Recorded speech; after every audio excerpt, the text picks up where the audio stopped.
orí mi máa jẹ ń tẹ́ láwùjọ ẹgbẹ́.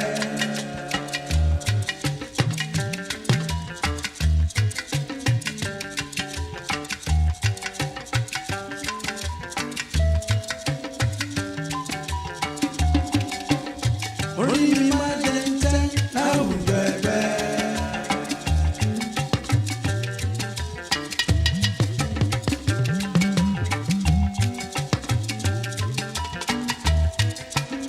Ẹ̀dá mi máa jẹ ń tẹ́ láwùjọ ẹgbẹ́. Bá wa ṣe o, táwa lóhùn o. Bá wa orí mi máa ń ṣe tèmi o. Bá wa ṣe o, táwa lóhùn o. Ẹ̀dá mi máa ń ṣe tèmi ṣe o. Bá wa ṣe o, táwa lóhùn o. Bá wa ṣe tàwa. Ẹ kú dédé wòye o ẹ̀yin èèyàn wa níbi gbogbo tí ẹ ti ń wò wá. Ẹ káàbọ̀ sórí àkọ́tún ètò tá a pè ní láwùjọ wa lórí ìkànnì Vineyard Television 15.8.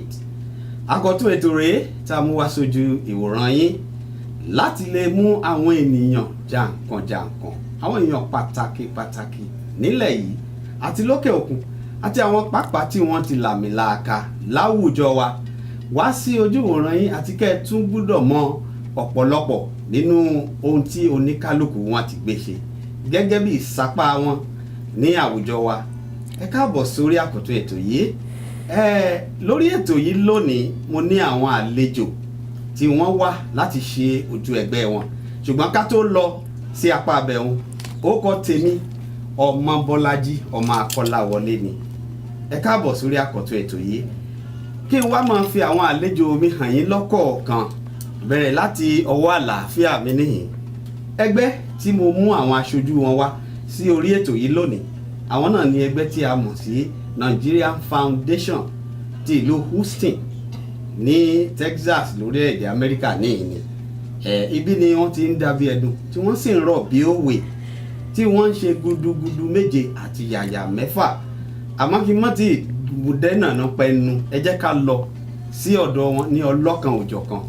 ká mọ̀ ta lójókòó sọ̀tún ta lójókòó sósì. Ẹ jẹ́ ń bẹ̀rẹ̀ láti ọ̀dọ̀ olórí ẹgbẹ́ chairman Dr. Raymond Sowemimo. Ẹ mọ̀ káàbọ̀ sórí ètò mi lónìí o. Ẹ káàbọ̀ ṣé o. Ẹ jẹ́ ń tún lọ sí ọ̀dọ̀ ìyáàfin wa, ẹ jẹ́ ń lọ sí ọ̀dọ̀ arábìnrin wa tí ń bẹ ní àárín wa, ọ̀kan ṣoṣo tí wọ́n dúró láàrin àwọn ọkùnrin gẹ́gẹ́ bí ọkùnrin ti rí bẹ́ẹ̀ lóbìnrin ti rí. Àdúpẹ́ àti lókè òkun àti ní ìlú bíta tiwa náà obìnrin ẹni ẹ̀yẹ ni wọ́n. Ẹ jẹ́ ń wá fèyí fi olóyè Yésìdé Àyànnúgà yèyé mẹ́sọ̀ one life to live. Ẹ jẹ́ fi wọ́n hàn àwọn ni wọ́n bẹ láàrin wa. Ẹ káàbọ̀ sórí ètò yìí. Ẹ kú dédé àsìkò yìí o. Tó ẹ ṣeun. Ẹnì kẹta wọn tí àwọn náà ń bẹ láàrin wa lónìí láti inú ẹgbẹ́ kan náà ni Nigerian Foundation tìlú Houston. Àwọn náà ni olóyè Adéníyè Adékúnlé. Ẹ káàbọ̀ sáàrin wa lónìí. Ẹ ṣé gan púpọ̀. Tó bẹ́ẹ̀ ni ẹ káàbọ̀ sórí ètò ọ̀hún. Ètò ọ̀hún la pè ní láwùjọ wa láti yànnàná àwọn nǹkan kan lọ́tún lósì, láwọn nǹkan tí àwọn èèyàn wa ti fẹ́ mọ̀ tipẹ́ àti àwọn nǹkan tí àwọn èèyàn wa ò tí ì mọ̀ rárá nípa ẹgbẹ́ yìí. Inú mi ó dùn bí mo ti fi àwọn àlejò mi hàn yín káwọn fúnra ra wọn àwa mọ̀ wọn, ṣùgbọ́n kẹ́yìn ó lè mọ̀ wọ́n dáadáa ẹ jẹ́ kí wọ́n fira yín hàn wọ́n fúnra wọn. Dr. Raymond Sowemimo, ẹ bá mi sọ bí ẹ ti jẹ́, ipò tẹ́ ẹ dì mú àti ojúṣe yín nínú ẹgbẹ́ ọ̀hún. First of all, Dr. Raymond Sowemimo. Right now, I'm the current board chairman of Nigerian Foundation. Thank you. Ẹ ṣeun. Àwọn gangan ni alága ẹgbẹ́ Nigerian Foundations tìlú Houston. Ní ẹgbẹ́ wọn, ẹgbẹ́ àlàáfíà wọn lẹ́ti rí yèyé mẹ́sọ̀ ìyáàfin olóyè Yésìdé Àyànnúgà. Ẹ jẹ́ káwọn náà sọ bí àwọn náà ti jẹ́ àti ipò tí wọ́n dì múnú ẹgbẹ́ ọ̀hún. Ẹ kú iṣẹ́. Orúkọ mi ni Yésìdé Àyànnúgà. Yèyémẹ̀ṣọ́ of Odonaforija Kingdom ní Ẹ̀pẹ́, Lagos State, aka One Life to Live, Ayíkanlówà. Èmi ní the new PRO ní ẹgbẹ́ Nigerian Foundation ní ọdún tuntun tá a wà yìí. Àdúpẹ́ ẹ̀yin gangan la gbódekà ẹgbẹ́ ọ̀hún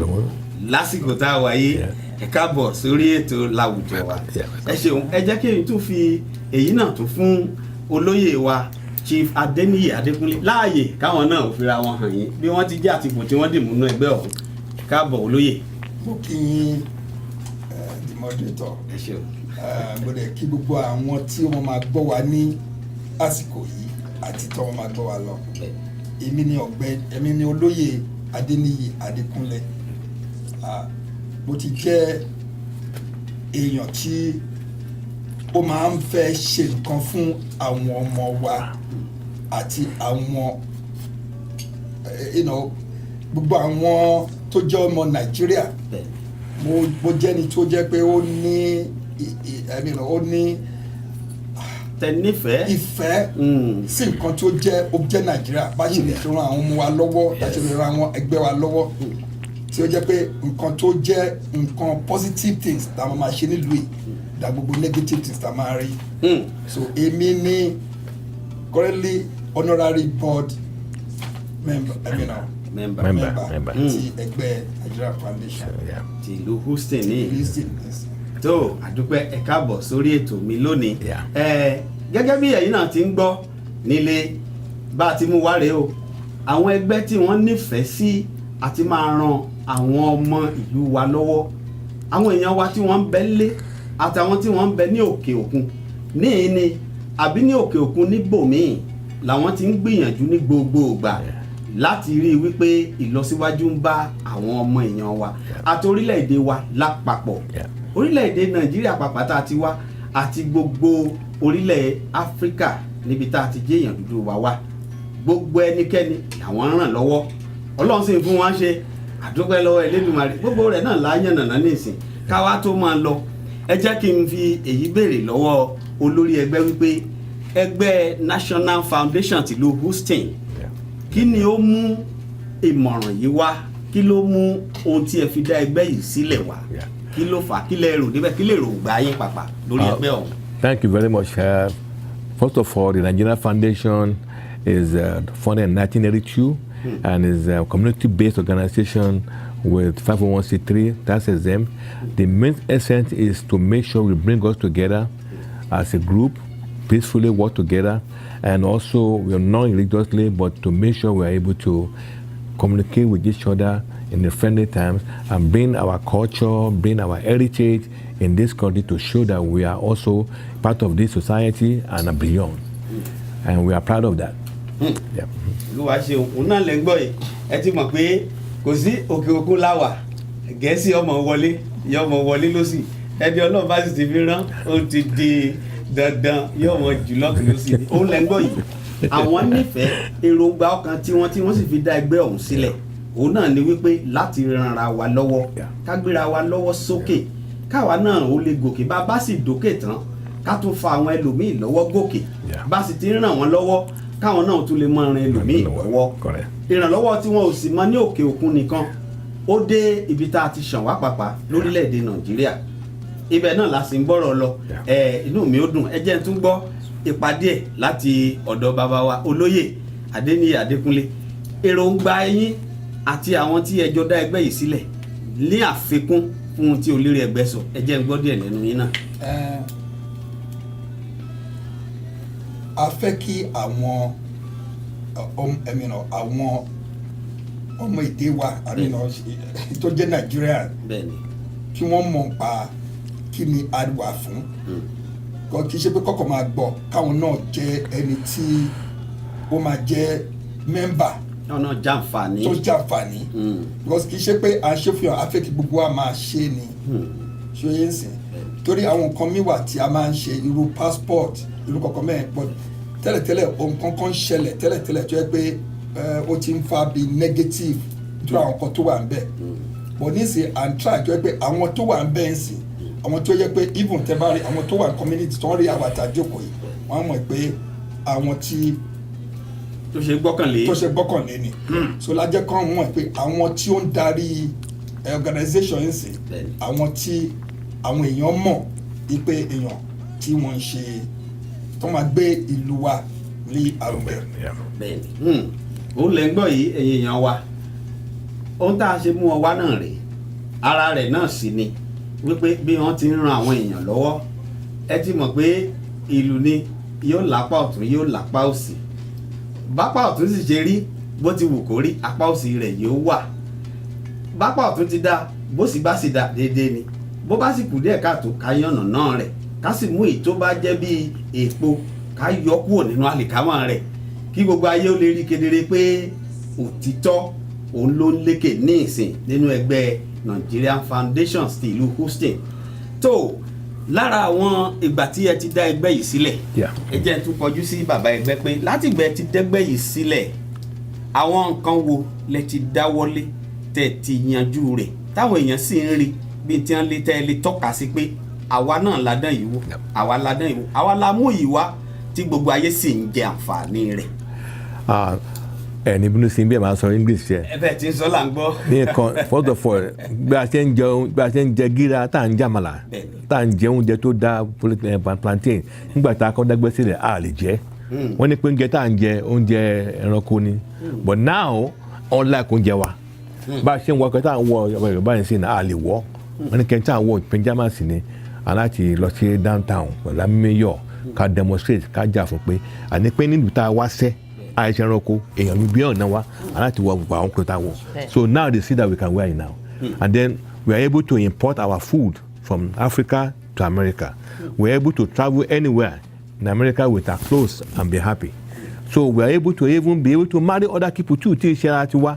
nípa àrèsíngbà kan àti ń ṣe so and then in the areas of education we are able to learn that we are very smart because we are able to get degree all of us are going to school we are doing well they are happy pé yes níbi tá a ti wá o ànágbọ́n lọ́wọ́ and I thank Nigeria fún yẹn thank you Nigeria for helping me all this time without Nigeria I won't be here with you so I'm very proud of my country and I thank you all for your support. wá ṣe o ó lẹ gbọ́ wẹ́rẹ́ yìí gudugudu méje òun yàyà mẹ́fà ni kó tó di pé àwọn èèyàn wa tí wọ́n ń dé sílẹ̀ yìí kí wọ́n tó lè máa wọrú aṣọ wa báyìí àwọn kan ní wọ́n jà fún kó tó di pé a tún lè máa jẹ́jẹ́ tá à ń jẹ lọ́wọ́ yìí àwọn èèyàn kan ní wọ́n gbà ní wọ́n jà fún ìjà tó sì lọ rẹpẹtẹ àmọ́ Ọlọ́run fún wọn ṣe Ọlọ́run sì gbà fún wọn. ní èyí tí à ń bá bọ̀ á yànnà rẹ̀ nígbà bá yá àmọ́ ká fèyí fún àwọn àlejò wa ní àǹfààní láti ṣẹ́ ìtọ́mì díẹ̀ à ń padà bọ̀. The Nigerian Foundation Houston cordially invites the general public to a 35th year anniversary celebration and awards party, starting with the Nigerian e-passport processing from September 28th, 29th, and 30th, 2017 from 9 a.m. The venue is at Comfort Inn and Suites, 4820 Technex Drive, Stafford, Texas, 77477. The awards party will be on Friday, September 29th, 2017, to honor outstanding past presidents and board chairmen since 1982. The awards will also honor outstanding Nigerian American youth. There will be cultural dance and many more exciting activities to make the 35th anniversary a huge success. The venue is at the Sienna Hall, 11916, Bisonet Street, Houston, Texas, 77099. For more information, please call the following numbers. Come and celebrate with the Nigerian Foundation Houston. Ẹ káàbọ̀ padà sí orí ètò láwùjọ wa fún àǹfààní àwọn tí wọ́n bá wa bẹ̀rẹ̀ látilẹ̀ àwọn ọmọ ẹgbẹ́ tí mo mú wá àwọn members association tí mo mú wá sí ojú ìwòran yín lónìí àwọn náà ni àwọn tí wọ́n jẹ́ ẹni tí ó ń ṣe ojú Nigerian Foundation tìlú Houston ní a ní chairman wọn níbí Dr. Raymond Sowemimo a dẹ̀ ní PRO wọn náà ní Yèyé Yésìdé Àyànúgà a sì tún ní honorary member wọn lórí ìjókòó àwọn náà ní Chief Adéníyì Adékúnlé ẹ kú ìjókòó látàárọ̀ àkú atótónu náà gẹ́gẹ́ bá ti sọ lẹ́ẹ̀kan a ń yànnàná àwọn kankan kan lọ ibi abároko sí ibẹ̀ náà là á fàbọ̀ sí lórí ọ̀rọ̀ ẹgbẹ́ Nigerian Foundations tìlú Houston ẹ jẹ́ kí n fẹ́ kan pé Chief Adeniyi Adekunle kí wọ́n sọ níwọ̀nba àwọn nǹkan tí ẹgbẹ́ yìí ti pèsè gẹ́gẹ́ bí nǹkan òwúrí tí àwọn èèyàn sì ti jàǹfààní ẹ̀ tí ọ̀pọ̀lọpọ̀ àwọn èèyàn tó ti benefit from what you have done and the programs tẹ́ ti ṣe tí àwọn èèyàn ti rí tí wọ́n ti jàǹfààní tí wọ́n sì ti lè jẹ́rìí sí pé ibi báyìí lẹgbẹ́ yìí ti sin àwọn èèyàn dé sósì làmìlaka ẹ jẹ́ kí n gbọ́ díẹ̀ lọ́dọ̀ yín bá. ẹ ṣé gan-an lóòtú tẹ fún mi ní àǹfààní láti sọ ṣókí nínú nǹkan tí ẹgbẹ́ ti ṣe ẹgbẹ́ yìí ti wà tipẹ́ ó ti ju 30 ọdún lọ oríṣiríṣi nǹkan because the city of Houston gbogbo àwọn mayors wọ́n mọ̀ nípa ẹgbẹ́ yìí because a ti ṣe a lot of cultural things dance a ti gbé àwọn onílù àwọn fẹ́lá gbogbo àwọn èèyàn dàgbọ̀ wá sí downtown tí wọ́n fún wa ní booth tí a ṣe tó gbé a ṣe work like African Day ní ọdún mi ò lè rántí ọdún tá a tún ṣe kíní ní Cockwood ní community center tó wà níbẹ̀ so a ti wà tipẹ́ tó pé but ẹgbẹ́ kì í ṣe ẹgbẹ́ Yorùbá nìkan Nigerian Foundation ó include Hausa, Igbo, Yorùbá ṣẹ̀kírì gbogbo èdè ṣùgbọ́n nǹkan tó máa ń ṣẹlẹ̀ pẹ̀lú àwa I will say Nigeria mi fẹ́ sọ Africa àkójọpọ̀ àwa èèyàn ó máa ń ṣòro ìdí ẹ̀ ni pé olúkálùkù tíra wọn nìkan náà máa ń fẹ́ gbọ́ gbọ̀ngàn tẹ́gbẹ́ yìí wà fún ni láti ran ara wa lọ́wọ́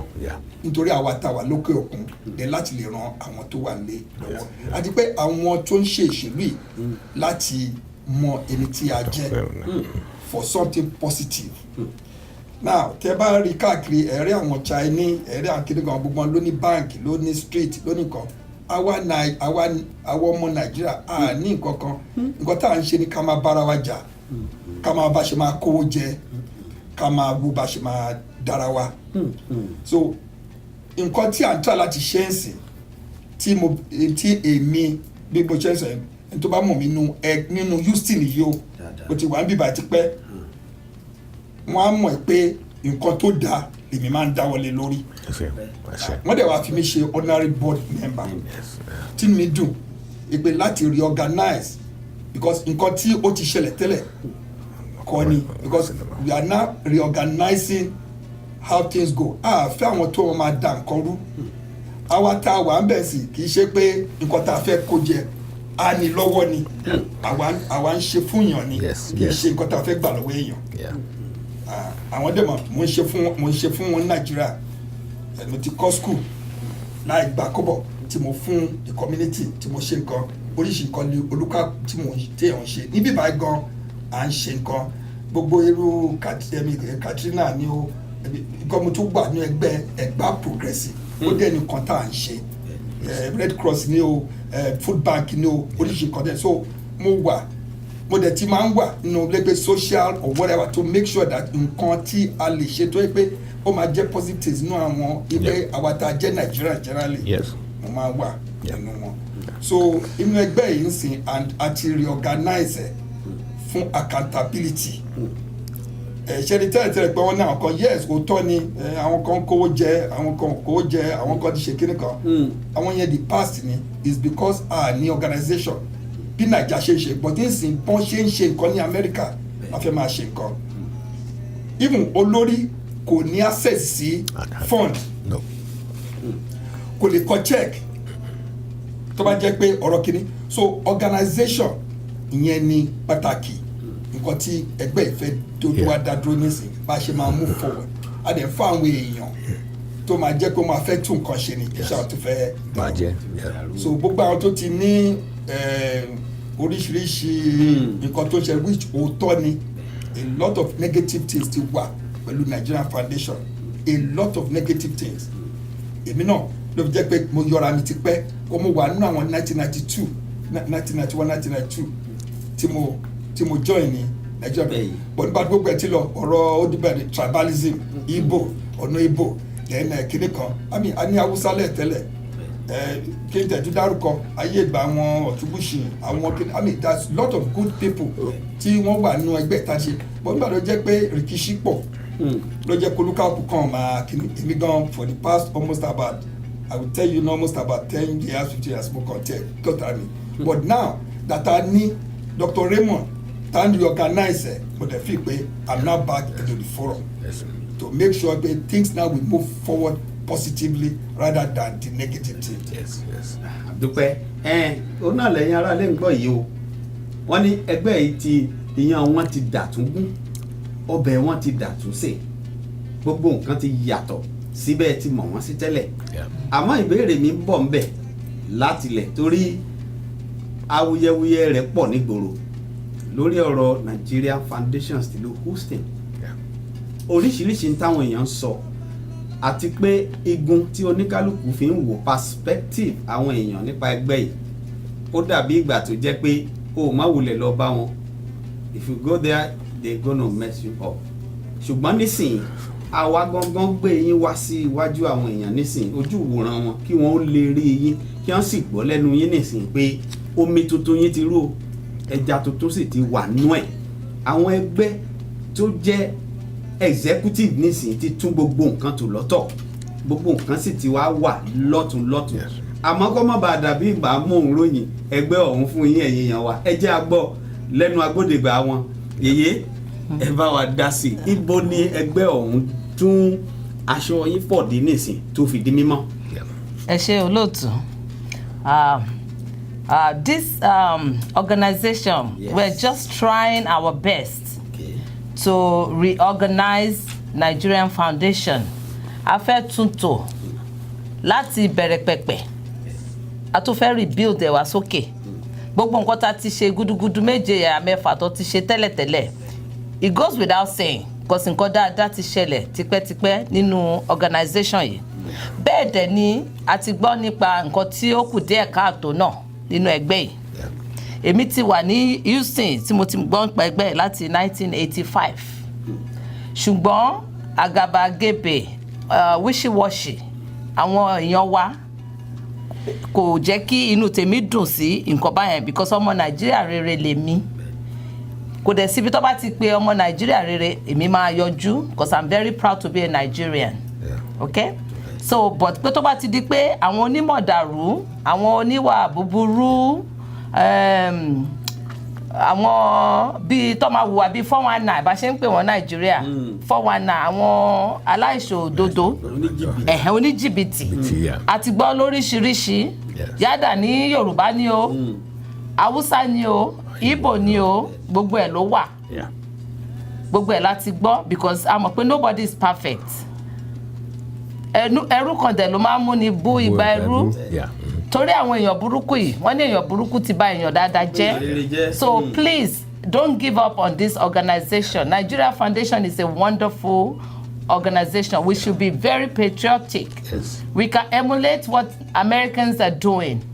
tí wọ́n wà very patriotic sí ìlú wọn ó dẹ̀ máa jẹ́ kí ìlú kó gbòòrò ní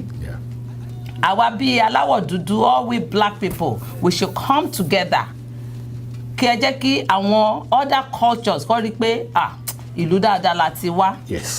so cause àwọn bí dáadáa ṣe wà náà ni burúkú ṣe wà òyìnbó dáadáa wà òyìnbó burúkú náà dẹ̀ wà so right now we Nigerians loyal honest Nigerians we are calling upon you to stand up wherever you are kẹwàá join wa because we are the new sheriff in town so we all need you good Nigerians to show the nation pé all Nigerians are not bad we are wonderful educated professional among Nigerians we all our children our grandchildren our future reputation is on the line and Nigeria kò ní bàjẹ́ so we want wonderful people because àwọn tó wà ń bẹ̀ ló jẹ́ kémi dìde o Chief Adekunle and Dr. Sowemimo àwọn èèyàn bí ààrẹ Ṣèyí Ògúnlùsì àti àwọn tó pọ̀ àwọn èèyàn dáadáa ẹ̀hẹ́sọ́rọ́ gbogbo àwọn wonderful people tẹ́mi ti mọ̀ that's why I came on board to be the new RO yẹn ló ń pè ní agbódegbà ẹ ṣe of this new reorganized foundation. Yes. So we are calling upon wonderful, great Nigerians that will support America and support the four corners of the world. Yes. Please let us come together and rebuild this organization. Thank you, sir. ẹ ṣeun. Yeah. Thank you. òun lẹ́gbọ́ yìí ara ń tí ẹgbẹ́ ọ̀hún dúró fún rèé kí wọ́n fọ aṣọ orílẹ̀-èdè bí tá a ti wá kó mọ́ kí wọ́n sì jẹ́ káwọn míì tí ò ti orílẹ̀-èdè ọ̀hún wá mọ̀ pé kì í ṣe nǹkan kankan ṣoṣo tá à ń ṣe náà ló lè jíjà àbí irọ́ pípa àbí jìbìtì lílò àwọn èèyàn dáadáa tí wọ́n sì nífẹ̀ẹ́ orílẹ̀-èdè wa ṣì ń bẹ lórílẹ̀-èdè yìí omi ń bẹ lámù rẹpẹtẹ àmọ́ kò sí bá a ti lè yànnàná rẹ̀ ká yànnàná rẹ̀ tán lónìí lágbára Elédùmarè yín tún mú yín wá sí orí ètò yìí níjọ́ mẹ́jọ lágbára Ọlọ́run nítorí ọ̀pọ̀lọpọ̀ àwọn ọ̀rọ̀ tó wà ṣùgbọ́n tí àyè rẹ̀ ò fi bẹ́ẹ̀ sí fún wa lágbára Elédùmarè á tún pàdé níjọ́ mẹ́jọ lórí ètò yìí àmọ́ káwá máa tó ń lọ kí n tó di pé mò ń lọ jẹ́ kí n máa fi àsìkò yìí ká máa fi dágbére fáwọn èèyàn wa pé á tún pàdé yín níjọ́ mẹ́jọ láṣẹ Elédùmarè Dr. Raymond Sowemimo mo dúpẹ́ lọ́wọ́ yín ẹ kú dìde yèyé mẹ̀ṣọ́ mo dúpẹ́ lọ́wọ́ yín o ẹ ṣeun ẹ kú dìde olóyè Adéníyì Adékúnlé mo kí yín náà ẹ kú dìde ẹ ṣeun a tún pàdé lórí ètò yìí lágbára Elédùmarè níjọ́ mẹ́jọ ni lórí ètò yìí kan náà ni láwùjọ wa nìkan náà 15.8 ní Vineyard Television ni ẹ tún bá pàdé níjọ́ mẹ́jọ ká tó máa lọ ó kọ tèmi Ọmọbọ́lájí ọmọ Akọ́láwọlé ni ẹ jẹ́ àjọ pàdé ká lè fi orí ìkòkò yìí ká fi sọ̀ọ́dún níjọ́ mẹ́jọ ká mọ ibi tí ọ̀rọ̀ yóò já sí àti ibi tí ẹgbẹ́ yìí ń lọ ní kedere ẹ pàdé wa níjọ́ mẹ́jọ láṣẹ Elédùmarè ire o ire ní gbàngbà. orí mi máa jẹ tẹ́ láwùjọ ẹ̀.